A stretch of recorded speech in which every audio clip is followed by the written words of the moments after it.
Avant cela, on va partir à Bruxelles où nous attend François Bonnonnet, notre correspondant sur place, pour vous parler d'une exposition tout à fait exceptionnelle avec 200 œuvres de Chagall qui sont venues du monde entier, rassemblées donc à Bruxelles pour cette rétrospective.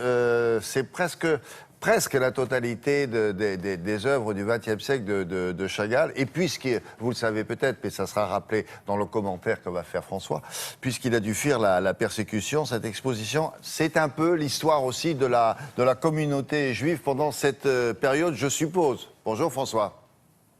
Oui, bonjour William, absolument, vous avez raison. En fait, Chagall était né en Russie, mais en 1937, il avait pris la nationalité française pour fuir l'antisémitisme naissant en Europe centrale. Et en 1941, en pleine Seconde Guerre mondiale, eh bien, il a dû fuir vers les États-Unis. Et c'est donc effectivement l'histoire de la persécution des Juifs que l'on voit au travers de cette exposition, même si ces œuvres, les œuvres de Chagall, restent extrêmement positives, extrêmement colorées, extrêmement optimiste, comme le montre ce reportage que nous avons réalisé avec Olivier Billot et Bertrand Catris. Ce sont plus de 200 œuvres qui retracent toute une vie, celle de Marc Chagall, presque un siècle depuis sa naissance en Biélorussie jusqu'à sa mort en Provence, avec les moments clés de son histoire, comme son premier mariage en 1915. Il va se marier avec un amour de jeunesse qui est Bella. Et pour exprimer cet amour, c'est le thème de l'envol. C'est l'idée de cette liberté que le couple, même si on est en guerre, que le couple découvre, cette sorte de passion qui va animer Chagall toute sa vie, même lorsque Bella sera morte. Dans de nombreux tableaux de Chagall, le thème du juif errant revient comme un leitmotiv. C'est clair que pour beaucoup de personnes, Chagall, c'est le grand peintre juif du XXe siècle. C'est vrai, parce que c'est sa nature, c'est sa culture, c'est son héritage, ce sont ses racines. Mais en même temps, il ne limite jamais cette culture juive à simplement une vision, une sorte de ghetto, mais il en fait un ferment de valeurs universelles. Chagall a tout connu du XXe siècle. La chute de l'ange, une œuvre commencée en 1922, en est le reflet.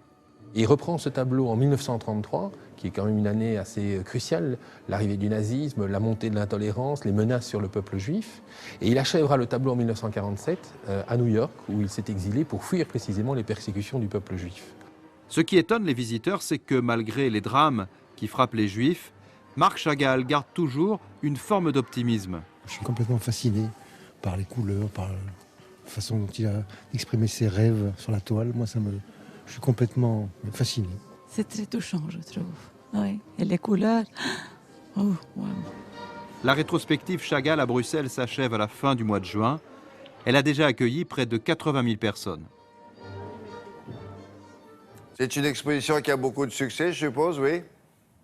Oui, ça marche très fort, William. Il y aura peut-être 150 000, 160 000 visiteurs d'ici la fin du mois de juin. Alors, comme il y a des week-ends prolongés là, qui se présentent devant nous, William, moi, je vous propose de venir faire un tour ici à Bruxelles pour voir évidemment cette rétrospective Chagall.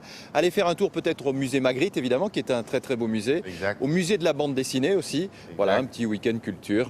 Pas très loin, voilà, pas très Magritte, bande dessinée, il n'y a pas que ça, mais il y a surtout ça, c'est très très bien. Vous en avez encore deux, il me semble, hein, de week-end prolongé. Hein. Celui qui arrive et puis la Pentecôte. Bon, merci beaucoup François, à plus tard.